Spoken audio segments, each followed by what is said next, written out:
반갑습니다. 오늘도 좋은 아침입니다. 찬송가 300장 찬송 드리겠습니다.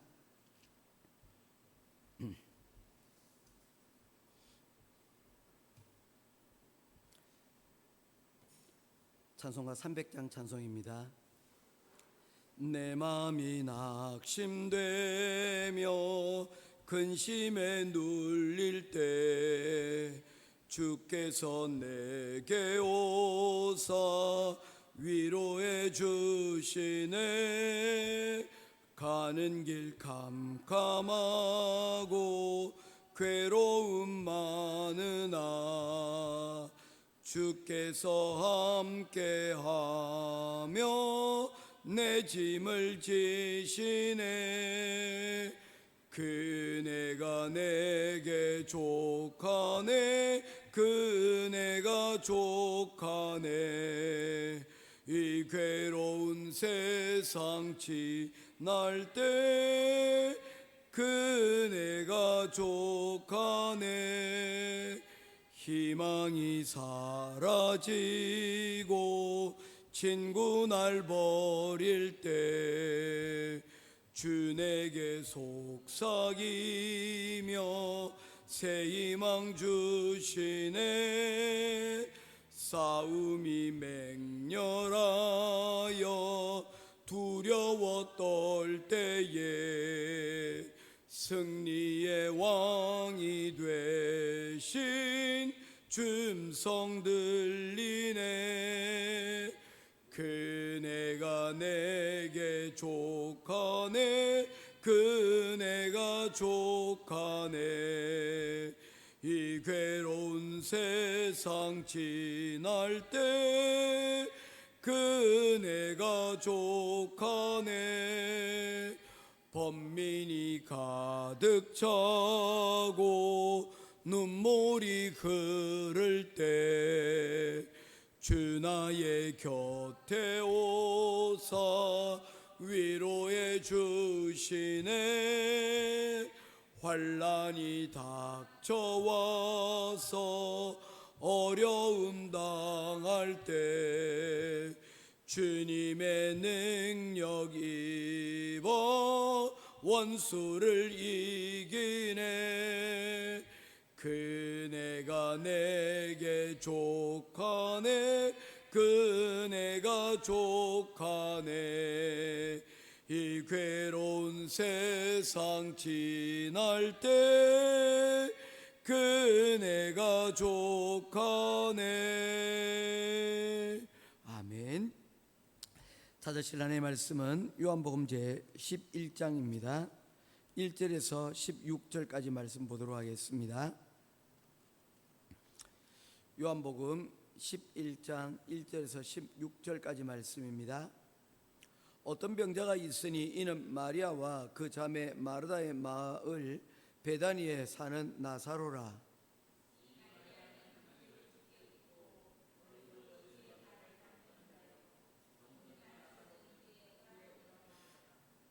이에 그 누이들이 예수께 사람을 보내어 이르되 주여 보시옵소서 사랑하는 자가 병들었나이다 하니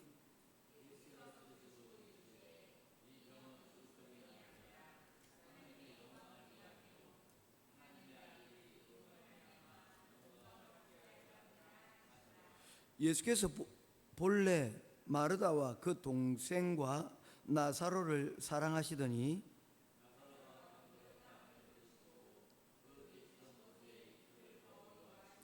그 후에 제자들에게 이르시되 유다로 다시 가자 하시니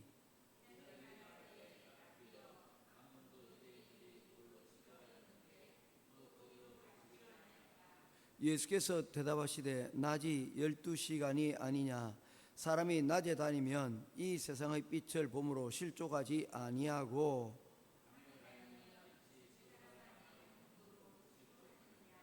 이 말씀을 하신 후에 또 이르시되 우리 친구 나사로가 잠들었도다. 그러나 내가 깨우러 가노라. 예수는 그의 죽음을 가리켜 말씀하신 것이나 그들은 잠들어 쉬는 것을 가리켜 말씀하신 줄 생각하는지라.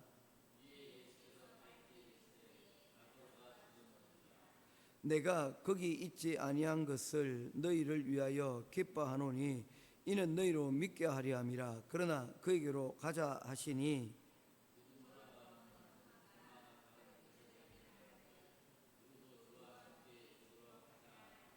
아멘. 요한복음 11장에 우리가 잘 알고 있는 나사로의 이야기가 기록이 되어져 있습니다. 이 나사로의 이야기는 요한복음 이곳에서만 이래 언급이 되어지고 있습니다. 그런데 그의 누이였던 마리아와 그리고 마르다의 이야기는 다른 곳에서도 이야기를 우리가 찾아볼 수가 있습니다. 이들은 서로 형제와 자매의 관계에 놓여져 있는 것을 우리가 볼 수가 있습니다. 이 마리아는 향유를 주께 붓고 머리털로 그의 발을 닦던 자요, 병든 나사로는 그의 오라비더라 라고 얘기하면서 그 둘의 관계를 이렇게 설명을 하고 있습니다. 요한복음 11장에 등장하고 있는 이 나사로의 이야기는 요한복음에서 마지막 7번째로 기록되어진 예수님의 기적을 행하는 이야기입니다. 다른 공관복음이라 불려지는 마태, 마가, 누가복음에는 예수님의 많은 병자를 고치시고 기적을 일으키신 이야기들이 많이 기록이 되어져 있습니다. 그런데 요한복음에는 딱 7가지만 기록이 되어져 있는데 마지막 7번째의 이야기가 바로 이 죽은 나사로에 대한 이야기입니다. 예수님께서 이 요한복음을 보게 되면 예수님께서 기적을 행하시고 난 다음에 그 일에 대하여서 내용을 또 설교로 전개하고 있는 내용들을 우리가 보게 되어집니다. 그런 전개 방식은 이 나사로를 살리신 이유가 그 예수님의 전하시고자 하는 목적들과 굉장히 밀접하게 연관되어져 있다는 것입니다. 우리가 오병이어의 이야기도 우리가 이미 그렇게 살펴보았고 베데스다 연못에서 일어난 이야기들도 우리가 그렇게 살펴본 것입니다. 그를 통하여서 전하고자 하시는 메시지를 담고 있는 것이죠. 그것도 무엇과 관련된 일입니까? 예수님의 구속사에게 관련된 메시지와 연결이 되어져 있다는 것입니다. 오늘 이 이야기는 직접적으로 예수님의 죽으심과 그리고 이 나사로의 이야기를 함께 전하시고자 하고 있는 것입니다. 자, 오늘 이 나사로 이야기를 통해서 우리에게 전해주시는 말씀을 우리 한번 살펴보도록 하겠습니다. 뜻밖의 불행이 찾아왔습니다. 어떤 이유로 이런 이야기들이 전개됐는지 그에 대한 내용이 전혀 언급이 되고 있지 않습니다. 우리가 어떤 큰 불행을 당할 때 어떤 조짐이라는 것들이 있고 큰 병이 있기 전에 그러한 어떤 자그마한 질병에서부터 보통 이런 일들이 시작이 되어집니다. 그런데 거기에 대해서 11장에는 전혀 언급이 되고 있지 않습니다. 갑작스럽게 찾아온 그런 질병이라는 것을 말씀하고 있는 것입니다. 보통 우리가 알고 있는 것도 있지만 서서히 다가오는 것도 있지만 어떤 경우에는 전혀 뜻밖의 여러분 이런 어려움들이 우리 가운데 찾아오기도 합니다. 이럴 때 우리는 당황합니다. 왜냐하면 우리가 예수 그리스도를 믿게 되는 가장 큰 이유 중에 하나가 뭐냐면 예수 믿으면 만사 형통할 것이라는 그러한 기대가 우리 가운데 있기 때문입니다. 그런데 어느 날 예상치 않은 그 뜻밖의 불행과 어려움이 찾아오게 되면 우리가 의심이 생겨나고 우리의 믿음이 때로는 흔들리는 때가 여러분 있는 것입니다. 과연 이라는 그런 말로 표현될 수 있는 이런 어려움들을 우리가 생각해 보는 것입니다. 자, 우리 한번 우리 삶을 한번 간단하게 한번 들여다 보겠습니다. 오늘 우리의 삶은 어떻습니까? 기상도 날씨로 치면 맑음입니까? 흐림입니까? 아니면 우중충한 아니면 비가 내리고 우박이 오는 그런 단계에 있습니까? 이런 일들이 여러분 우리 환경 가운데 맑음으로 계속 유지되는 것이 아니라 우리가 원치 아니하는 그런 상황이 있게 되어지면 그 어려움 가운데서 우리가 발견이 될 것은 무엇인가? 오늘 말씀을 통해서 우리에게 교훈하고 있는 것입니다. 첫 번째로 우리가 살펴볼 것은 그 뜻밖의 불행 가운데 남겨가시는 하나님의 흔적이 여러분 그곳 가운데 있다는 것입니다. 하나님은 우리 인생 가운데 흔적을 남기고 가시는 분이십니다. 흔적이라는 것은 헬라어로 스티그마라고 이렇게 표현합니다. 이 스티그마라는 것을 가장 잘 표현하고 있는 것이 무엇이냐면 두 가지 사건인데, 하나는 사도 바울이 내 몸에, 갈라디아서 6장 말씀에 나는 내 몸에 그리스도의 흔적을 남겼노라 라고 얘기할 때 바로 그 스티그마를 이야기합니다.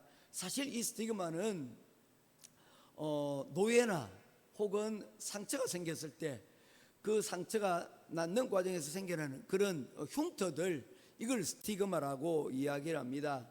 또는 종들에게 너는 누구의 소유다 라고 하는 것을 의도적으로 낙인을 찍기 위해서 여러분 불도장 찍는 이런 부분들을 스티그마라고 이야기를 합니다.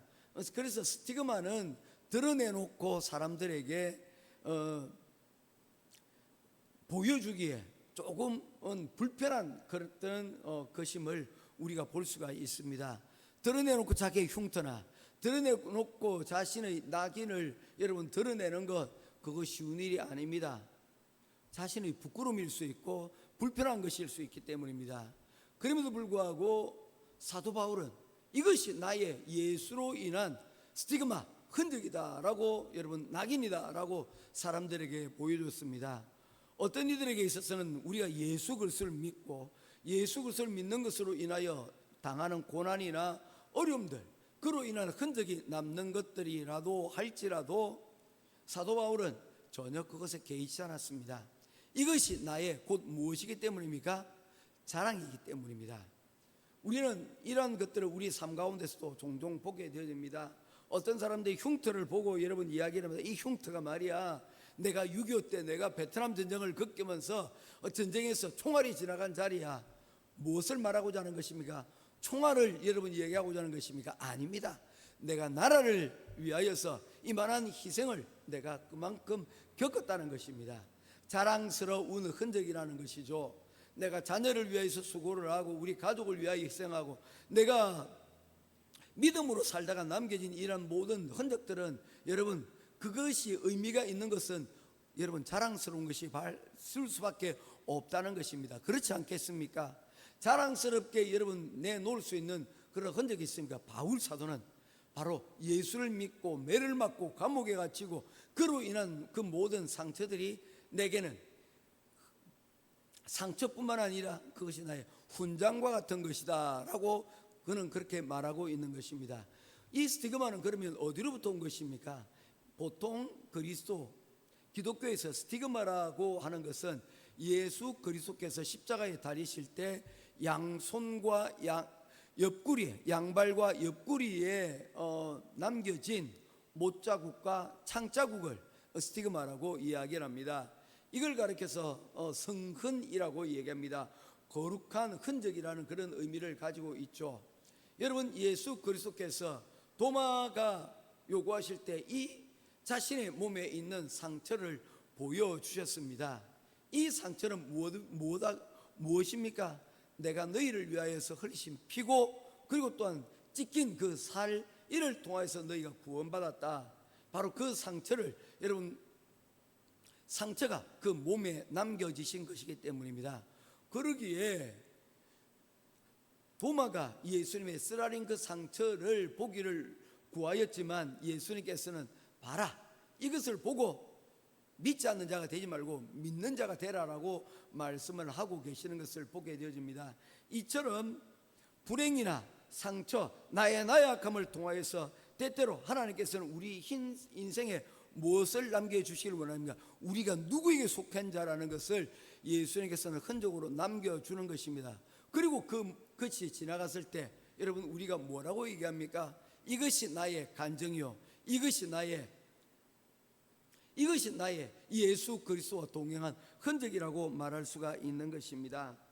이것은 일종의 방지턱과 같습니다. 이것은 나를 여러분 도로에서 안전하게 만드는 안전장치와도 같다는 것입니다. 이를 통하여서 우리가 누구에게 속한 바로 것이라는 것을 보여주는 귀한 일들이기 때문입니다. 11장 1절에서 나오는 이러한 뜻밖의 가정 가운데서 일어난 이 고통과 그리고 어려움이지만, 이 고통과 어려움은 결국에 이 죽음을 극복하고 나온 이후에 그들에게 있어서 더 큰 은혜요 하나님의 사랑을 또한 발견할 수 있는 흔적으로 그들에게 남게 되어졌다는 것입니다. 우리가 어려움을 겪으면서, 우리가 힘든 일들을 겪어가면서 여러분, 그것이 혹시 엉어리져 남아 있지는 않습니까? 그 엉어리들을 풀 수 있는 저와 여러분 될 수 있기를 바랍니다. 그 엉어리가 아닌 예수 그리스도의 스티그마, 흔적으로 남게 되어지는 귀한 은혜가 저와 여러분 가운데 있기를 원합니다. 저절로 되는 것이 아닙니다. 그냥 여러분 딱지가 생겨나는 것이 아닙니다. 그 회복되는 그 과정 가운데서 우리가 이에 대한 제대로 된 바른 해석들, 예수 그리스도께서 그 상처 가운데 함께 동행하실 수 있도록 말씀으로 해석하고, 말씀으로 그 상처를 우리가 안고, 우리가 기도로 그 상처를 우리가 부여잡을 때 그 남겨지는 흔적이 아름답게 여러분 남게 될 줄로 믿습니다. 모쪼록 우리 지나가는 흔적이 엉어리가 아닌 예수 그리스도의 귀한 흔적으로 남게 되지는, 은혜로 남게 되지는 귀한 역사를 고백할 수 있는 저와 여러분 될 수 있기를 주님의 이름으로 축원드립니다. 두 번째로 볼 것은 이 나사로가 아프다는 소식을 예수님께서 들으셨습니다. 6절 말씀입니다. 나사로가 병들었다 함을 들으시고 그 계시던 곳에 이틀을 더 유하시고. 여러분, 예수님께서 나사로가 아프다는 이야기를 듣고는 바로 움직이지 않으시고 이틀 동안 그 자리에서 계속 계셨습니다. 위급하다는 이야기를 들으면 어떻게 됩니까? 바로 반응해야 되지 않겠습니까? 특별히 이 나사로에 대해서 어떻게 이야기를 하고 있습니까? 나사로에 대해서 이야기하기를 3절에 이에 그 누이들이 예수께 사람을 보내어 이르되 주여 보시옵소서, 사랑하는 자가 병들었나이다. 마리아와 마르다는 이미 예수님을 얼마나 여러분 사랑하는지 우리는 이미 예수님을 맞이하는 그들의 태도에서 우리가 이미 살펴보았습니다. 그런데 나사로에 대한 내용은 없습니다. 그런데 이 누이들이 이야기하기를 사랑하는 자라고 여러분 그렇게 대놓고 이야기를 하고 있습니다. 보통은 이름을 이야기할 것인데 이름이 아닌 사랑하는 자다라고 이렇게 이야기하는 것은 예수님께서 이 나사로를 아끼고 여러분 좋아했다는 것을 우리가 이 일을 통해서 미루어 짐작을 해볼 수가 있는 것입니다. 예수님이 사랑했던 자인데도 불구하고 바로 움직이지 않으시고 이틀 동안을 머무신 이후에 예수님께서 가셨습니다. 이를 통하여서 나타난 일이 무엇입니까? 결과가 무엇입니까? 권사님 뭡니까? 나사로의 죽음이었다는 것입니다. 예수님께서는 그가 아프다는 이야기를, 죽게 되었나이다는 이야기를 들었음에도 불구하고 그가 이제 많이 아프지 않다, 낫게 될 것이다, 그렇게 이야기를 하고 있지 않습니까? 심지어 잔다라고 이야기를 표현하고 있습니다. 그래서 예수님께서 이렇게 말씀하시는 것을 듣고 자면 좋은 것 아닙니까? 진짜 많이 아프면 여러분 잠을 잘 수가 없어요. 잠을 이룰 수가 없습니다. 제가 코로나 시절에 어깨를 다친 적이 있었는데 얼마나 아픈지 잠을 이룰 수가 없더라고요. 권사님 얼마 전에 어깨 아프셔서 고생을 하셨는데 어떻습니까? 이게 앉아도 아프고 누워도 아프고 이 어떤 과정 가운데서 삐걱거릴 때 여러분 아픔이 있는 거예요. 아프면 쉽게 잠을 이룰 수 없습니다. 자게 된다는 건 뭡니까? 정말 아프다 지쳐서 그냥 잠에 빠져드는 것이죠. 그런데 그렇게 자고 나면 일단 왜든지 잠만 잘 수 있으면 회복의 징조라고 볼 수가 있는 것입니다.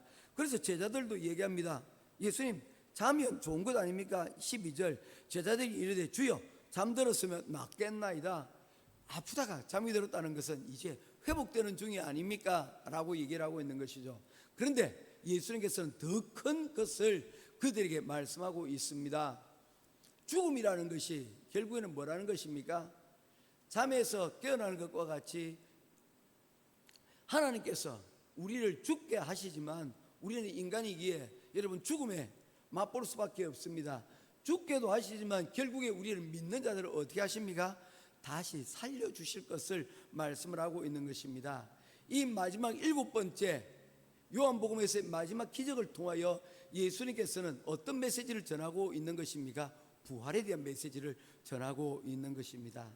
사람은 누구나가 다 죽어. 이것이 인간의 나약함이고 인간의 불행에, 인간의 한계의 끝에 바로 이 죽음이라는 게 있어. 이 죽음에 대해서 인간은 극복해 나갈 수 없고 스스로 이 문제를 해결할 수가 없어.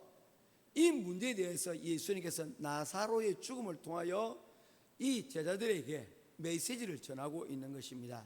그러나 나를 믿는 자, 인자를 믿는 자들은 이 나사로가 다시 살아나는 것과 같이 다시 그 죽음에서 일어나게 될 것이야. 나사로를 통해서 보여주셨고 또 누구를 통해서 보여주십니까? 자신의 부활을 통하여 이 죽음을 어떻게 극복할 것인가에 대한 믿음의 결과를 우리들에게 보여주고 있는 것입니다. 이제 말씀을 맺겠습니다. 믿음이라는 것은 기다림, 인내를 항상 동반하고 있습니다. 신뢰는, 믿음이라는 이 단어는 기다림이라는 이 단계를 반드시 여러분 거쳐가게 되어졌다는 것입니다. 기다림이 없다는 것은 믿음이 아닙니다. 환난은 인내를, 인내는 연단을, 연단은 소망을 이룬다라고 성경이 말씀하고 있지 않습니까? 어려움과 환난이 올 때 하나님께서 우리에게 요구하는 것은 때때로 이틀간의 인내를 우리에게 요구하고 있는 것입니다. 이틀 이후에 그리스도께서 그 상처 가운데 하나님께서 우리를 이렇게 세우시고 상처로부터 다시금 온전하게 회복되지는 그 과정을 통하여 우리가 믿는 믿음이 무엇인지를 다시 한 번 더 일깨워 주기 위함이라는 것입니다. 없으면 더 좋지 않나요? 여러분 항상 말씀드리지만 여러분 좋은 것이 다 좋은 것이 아닙니다. 특별히 권사님, 우리 장로님 조심하셔야 됩니다. 이제 손자 손녀를 낳게 되지 않겠습니까? 기도하고 계시죠? 장로님 이미 손자 손녀 하나씩 잘 놓으셨습니다. 할렐루야. 얼마나 예쁜지 몰라요. 장로님 시아 얘기가 나오고 이한이 얘기만 나오면 씩 웃으세요. 얼마나 좋은지 모릅니다. 그런데 그 좋아하고 사랑하는 것에 여러분 무엇을 해야 됩니까? 때로는 그 아이들의 양육에 필요한 양육의 과정들이 여러분 때로는 필요한데 마냥 사랑으로만, 이 사랑이라는 것은 무조건 좋은 것으로만 이 아이가 여러분 자라나지 않는다는 것입니다. 온실 속의 화초처럼 여러분 자라게 되어지면 밖으로 세상 가운데 부모가 책임질 수 없는 자리가 나오게 되어지면 그야말로 여러분 멘붕에 빠질 수밖에 없다는 것입니다. 조금 나이가 지나가면 어디로 갑니까? 어린이집에 가게 되어지는데 어린이집에서 아이들하고 어울리지를 못합니다. 왜냐하면 더 이상 부모가 원하는 대로, 할아버지가 할머니가 원하는 대로 다 해줄 수가, 뒷바라지 해줄 수가 없기 때문입니다. 그런데 그것이 싫다고 그 과정을 가지 못하게 되면 아무것도 못하게 돼요. 학교도 학교생활, 사회생활 할 수가 없습니다. 좋은 것이 되기 위해서는 때로는 그 과정 가운데서 양육이라는 좋은 과정들이 필요한데 그 양육의 과정 가운데서 한 가지 믿음이라는 이 과정, 인내라는 이 과정 여러분 필요하다는 것입니다. 때때로는 여러분 도와줘서 함께 협력하여서 어려움을 넘어가게도 만들고 때때로는 스스로 그것을 극복해 갈 수 있도록 기다려주는 그 과정들이 필요합니다. 그래야지 여러분 스스로 일어나게 되는 일들이 여러분 생겨나는데 마냥 일어나지 못한다고 업고만 다닌다면 그 아이가 어떻게 걸어 다닐 수가 있겠냐는 것입니다.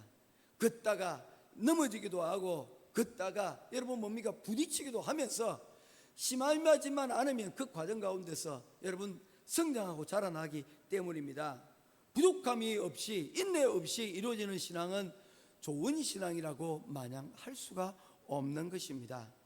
오늘 우리에게 주시는 바로 이 나사로의 가정을 통해서 우리에게 주시는 그리스도의 부활의 이런 귀한 보석이 감춰져 있는 이 사건이 하나님께서 이 나사로의 가정을 통해서 예비해 두셨다는 것입니다. 모쪼록 오늘 우리 삶 가운데서 우리가 병들었을 때 하나님께서 우리의 이 과정을 통하여 우리를 더 나은 곳으로 인도해 주실 것을 믿고 때로는 인내하며 기도하는 저와 여러분 될 수 있기를 주님의 이름으로 축원드립니다.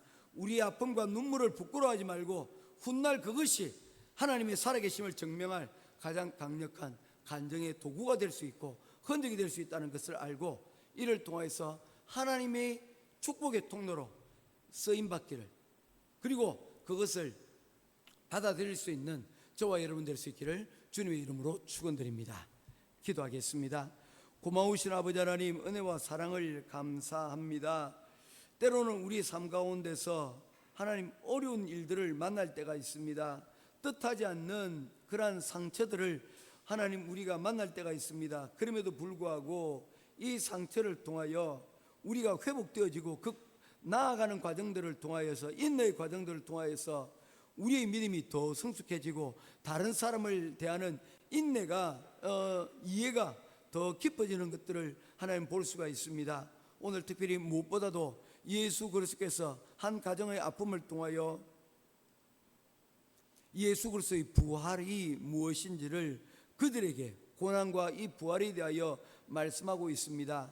우리가 또한 우리에게 이뤄지는 일들을 통하여서 그리스도의 하나님의 뜻이 하나님 이 땅 가운데 일어나는 귀한 통로로 하나님 쓰임받게 하시고, 또한 우리의 삶 또한 그렇게 쓰임받을 수 있도록 도와주시옵소서. 세상이 전쟁으로, 세상이 여러 가지 자연재해로 요동치고 있습니다. 도무지 앞길이 보이지 않습니다. 어떻게 하는 것이 가장 좋은 길일까 하나님 알 수가 없습니다. 그러다 그 가운데서도 하나님께서 우리를 이끄시고 하나님께서 우리를 도와 세워나갈 것을 믿습니다. 여호와께서 우리의 목자됨을 믿습니다. 오늘 이 시간 이 예수 그리스도와 동행하는, 말씀으로 승리하는 우리 모두가 되기를 간절히 소원하오며 살아계신 우리 주 예수 그리스도 이름으로 간절히 기도드리옵나이다. 아멘.